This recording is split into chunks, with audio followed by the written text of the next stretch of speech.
Thank you so much for coming and listening to my presentation. My name is Nerissa. I'm a first-year master's student here at Georgetown studying data science for public policy in the McCourt School.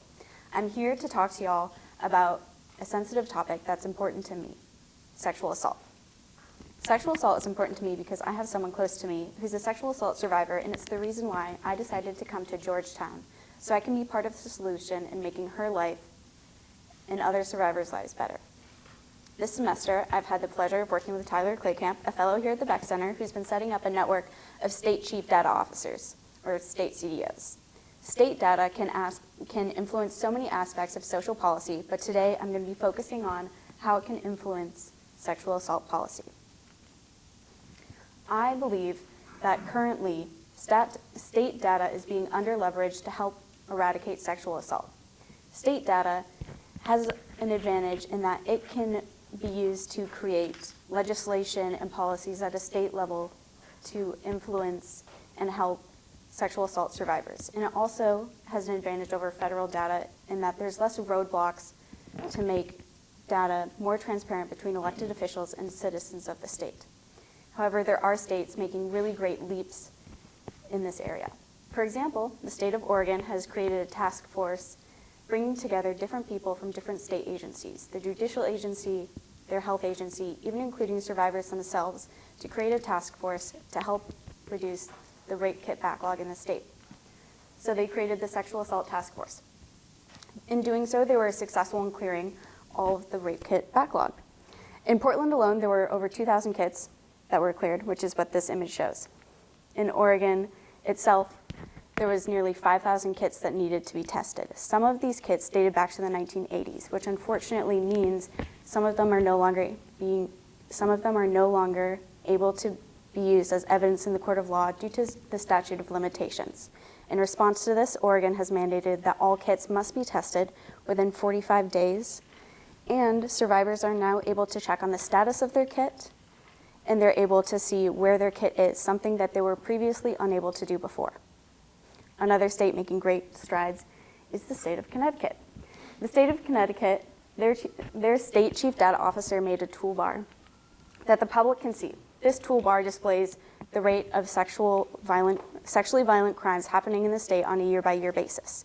This toolbar does three things. One, it empowers the people of Connecticut to talk to their elected official, to have data on their side, to be able to ask more cognizant questions. Why is this rate going up? Why is it going down? Secondly, it holds the state more accountable. The state can't ignore sexually violent crimes if they're the ones publishing the data. And three, it brings more transparency into the issue. Solving sexual assault and eliminating sexual assault starts with learning and understanding what the problem is, which is what this toolbar does. These are great things, and we want to be able to scale them to other states, and this is where the Beck Center comes in.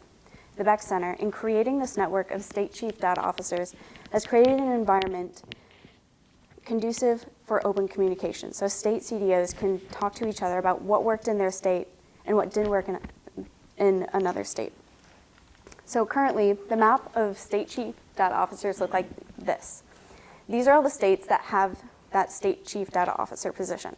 So states like Connecticut and Oregon are able to talk to each other and other members of the network. So the map looks more like this, where early learnings can be shared because we don't want every state to go through the same thing. They don't need to reinvent the wheel. They can take what has worked in another state as a framework and then implement that in their own state. So these ideas can be scaled more rapidly. Because at the end of the day, we want the map to look like this. We want evidence-driven policy to help sexual survivors in every single state, with every single state participating in the network and having a state chief data officer. These policies can look like an extended statute of limitations. It can also look like hospitals having more resources for victim advocacy, and hopefully one day having a zero rape kit backlog federally.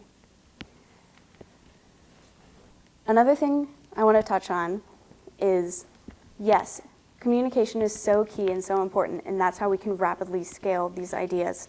But behind every data point and statistic that we talk about is a human being, a survivor that has come forward to entrust us with their data. And so we need to be cognizant and empathetic of how we use that data, so they feel like they're not being taken advantage of, but rather their data is being put to its best use to help them. Thank you for coming to my presentation, and if you have a moment, please check and see if you have a state chief data officer in your own state that has implemented a toolbar so that you can talk with your elected official about the rate of sexual violence happening in your state. I am so excited.